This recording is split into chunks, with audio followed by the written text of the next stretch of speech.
I love a good loser. Like, I love someone who loses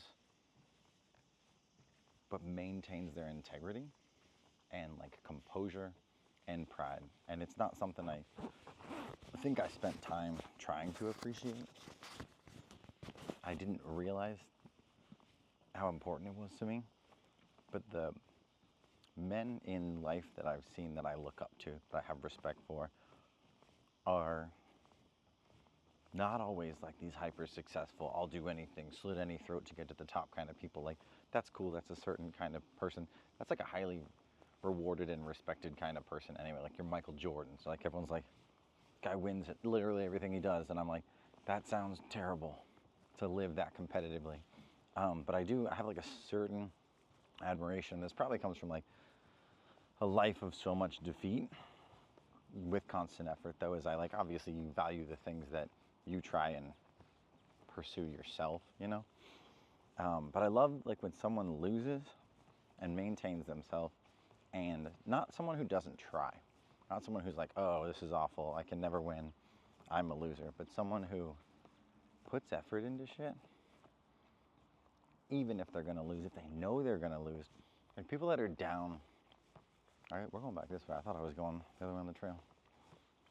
People that are down 30-0 at halftime, whatever fucking sport, and that still play the game, that come out there and do their best because they want to put their best into stuff, and they get their own reward from doing their best, and they're not results oriented. Those dudes, those women, those anyones, whatever, are amazing to me and not celebrated enough.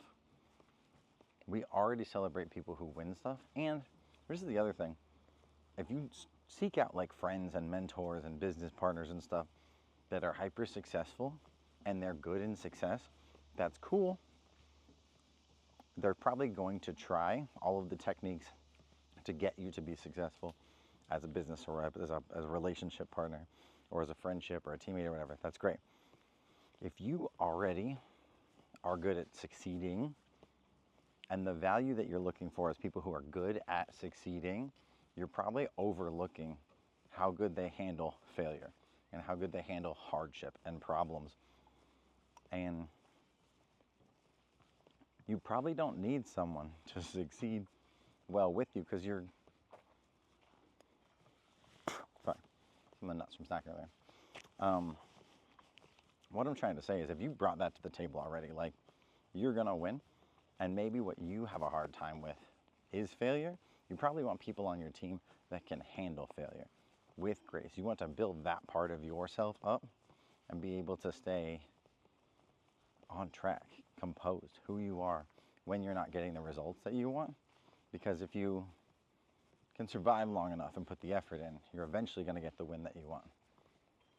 But you need to stay on track, and that comes from being composed in failure, from being able to lose, being able to not get what you want and still keep doing what you know is going to get you towards your goals. Like, that's such an impressive thing to me. I'm trying to think of good examples of it. There's always like biblical examples and stuff, like Job. I think it was Job. I don't know. But I don't think we celebrate enough the people that just get after it. And no, we definitely don't. As a society, we celebrate all the people who are winning everything. The people who won The Voice or whatever. Like, I want to see the dude who was on The Voice like 12 times and got third every time. I don't know, maybe third gets a contract too. I don't know. I don't watch The Voice, but yeah, people that do it for the process, not for the results. That's what I mean to say by like, I love a loser, but because your results aren't guaranteed. And you can have a really good life of having tried really hard at everything and really love yourself and really love how you treated reality. Even if you're constantly getting L's, you can. It's super hard. You got to get W's here and there to like feel appreciative and feel like your effort makes some sense and that you're not delirious isn't the word. Delusional. You got to make sure you're not delusional and your efforts are, you know, somewhat on track. But yeah, those people that are putting it in and not always getting out what they want, because that is honestly, I think, the vast majority of the human experience. I feel like so many people are putting in so much and not getting so much back. And then I feel like a few people are getting tons back out of this planet, out of this society, out of everything, that don't put in nearly as much. And it's kind of a wild, weird thing. But those are the people that are celebrated. They're the ones who control the narrative and whatnot, like your presidents, your famous actors and stuff. Like all the people that don't make it on Broadway or don't star in some huge movie that just love acting. They just get out, they go get on a stage because they just want to act. Or the dudes that just always play flag football or whatever. They didn't make it in the league. They're not in the NFL. They just love football. I love those people because they know that they like the process. They like the grind. They like the thing. There are definitely people in the NFL that don't like football. And that's crazy to me because they were highly successful at it. So they got to this level and it's not about the game. And that's weird to me. Obviously, I'm not highly successful or getting crazy rewarded for anything I do, but it's weird when that separates. Like their love for the effort and love for the struggle and love for the process is not what's driving them to do it. It's like the economic gain. And that's cool. That's some people's grind. That's their journey. That's their life. But I love the people who love the process, who love the walk, not the top of the mountain, who love the gym not being jacked, you know? They like being in there, they like sweating, they like high-fiving the boys, whatever, you know, or girls. See you in the gym out there. Y'all getting it. That's been a cool thing to see over my life. Girls used to be afraid of gyms when I was young, thought they'd get jacked. Now they just get way girlier and stuff. Like, I don't know if I said that right, but they don't turn into men, that's for sure, because they're muscly. Fucking men go to the gym and don't turn into men. I'm still highly average after having lifted my whole damn life. But whatever it is, don't wait for the results to validate your efforts. Just go get after it. Do that shit because you love doing that shit. If you don't love doing that shit and you're just in it for the results, maybe reevaluate that. Maybe you don't love that shit. Or, yeah, maybe you don't keep doing that. Maybe you find things that align, things that you want to work hard on, even if you don't think they're likely to succeed in. Some grinds are just worth the grind. Yeah. And like, I don't know, like a goading winner over like a proud loser. At the end of, like, you see it in movies all the time. Some dude, they came back from behind, like, whoa, we're winning, and the loser is like holding their shit together. And the winner's being like a sore winner. Like, I immediately do not respect your boxing prowess. If you're a shitty person when you win at boxing, why would I even want to like you as a boxer if you're a bad winner? That's gross.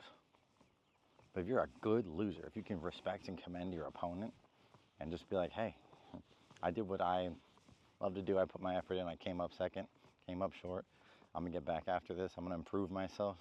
Love those dudes and ladies, whatever. Whoever's putting that energy in, that effort in, loving the grind, and having like composed appreciation for themselves and for the efforts they've like, those validated people, like, they're rare. But fuck, are they awesome. Need more of those people. But like, how do you go out and you're like, yo, who loses well? It's such a hard thing to find because you need someone to care about something and then to lose at it in front of you for you to figure out if they're that kind of person. And it's hard to find it in friendships and in any kind of partnership because you can't just like go to the bar and put someone under duress and see like how they handle problem solving. People meet and make friends in all these like positive social environments. Like, you meet people through like hobbies that you probably enjoy, whether it's walking, biking, mountain biking. Meet people at the grocery store. You do meet them at the bar because you're celebrating the same team. You guys win the game. Oh, this was great. I met that guy. Go Birds. Like, you guys all become boys. But it's hard to find friendships and people in your life that have some of the more important characteristics. Because so what if you're great at enjoying football with me when our team's winning? If you're an ass every time they're losing, I don't want to be your friend. You don't handle things well. Anyone can handle good things. Why are we filtering people by how much fun they are when they're having a good time? Filter people by how good they are when things are bad. Because you can have a good time through life with anyone. You really can. Like, if you're living a good life, doing all your favorite things, and you drag some people along on your adventures, anyone can go on those adventures and be reasonably fun with all of it. But if you start going through hardships in life, that's when people are like having their breakups, losing their friends, and they're like, oh, you changed, I don't really know who you are, and this and that. And it's like, you never knew who they were because you never saw them under duress. The second you guys had duress, you had problems and stuff, you didn't really like that person. You liked that person when you were succeeding, when they were succeeding. And that's when people seem to think that people are changing around them. But it really was, you didn't filter with the correct filters. I don't know, correct to me. Everyone's got their own priorities. Some people want to just be winning and surrounded by people that love to see them win. And when those people fall, like they always say, it's lonely at the top. You got your entourage that supports you, and then when you're not doing anything for them, they all disappear. It's because you rewarded that behavior from them the whole time. You were that person who had to be winning, had to be the center, had to be the light. And they were just a part of that for you. When you're not that person, they were conditioned to you being that. Why would they be there for your hardships? You know? You picked them and conditioned them that way. You told everyone you were always going to be that. But I don't know. Maybe show up with confidence in yourself. Be stoked about it. But be like, hey, I've got flaws. Are y'all here for that too? Because I'm going to have some bad days. Maybe be a little more honest with yourself about what you bring to the table, what you fucking don't bring to the table, and what other people bring to the table, and see if those things complement. Because a whole bunch of people who brought forks to the dinner, they're like, we all love forks, we all got forks, let's go. And then it comes time to eat fucking cereal, and no one got a spoon. That is the dumbest metaphor I've come up with quickly. But yeah, look for things that you don't have in the people, or things that you may need going through this life in the people around you. You know, don't just find out people who have the same things that you have, or the same capabilities, or the same character traits. Don't just echo chamber. So many friend groups are echo chambers. No one has a unique opinion. They all just say and agree with the same stuff, and they love it because it's so comfortable, because you're never debating with your boys. You're always on the same page. Like, we all voted for the same guy. We all wear the same polo shirt or white tees or whatever it is. Like, people just identify with a group and kind of enjoy that, but you're all missing something together. And that's dangerous. It's dangerous to be all lacking in some traits together. I don't know. Everyone's got to roll out there, work together. But I fucking love losers. People that lose and are still awesome. That is so cool, because most of life, from what I see, and I don't just mean my own life, I mean like most of reality seems to be a lot of us losing. In a marathon, one person wins. I don't know, hundreds, thousands lose. Not hundreds of thousands, but like hundreds and thousands. I don't know how many people run marathons. I'm going to be honest about that. Bunch. Probably a bunch run a marathon. But one guy won it.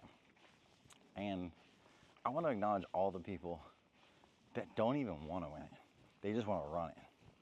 And not just marathons. Like anything that you do, you should love it enough to want to do it when you lose at it.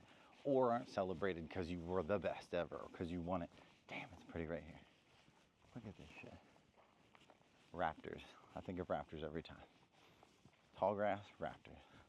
Jurassic Park raptors, not birds. Talking, gonna eat me. Anyway. Yeah, love the losers. And I would say, like, oh, we need more of them. We have them. They're everywhere. There's passionate people that aren't celebrated. We need to, like, find them and talk about them, or be stoked about them. People that do shit because they love shit. Not because they're winning it or celebrated for it. Those guys that are always there.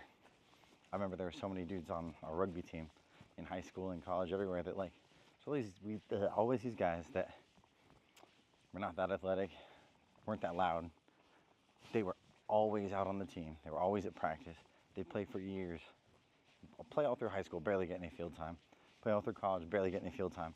And I'll run back into them 5, 10 years into men's league as an adult, still out there on the field, and they're balling. And I'm like, he was just a less athletic dude, but he loves this game so much that he kept putting time into it, and he loves the game, and he's got all the fulfillment that he wanted from this game.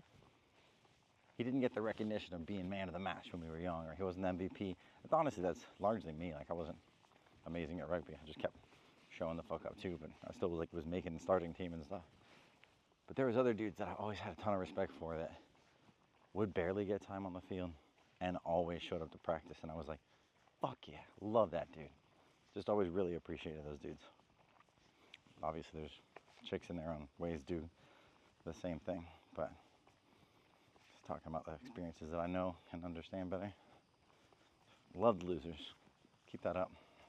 Keep grinding. Damn, it's toasty out here. This jacket is no longer optimal. Later, guys.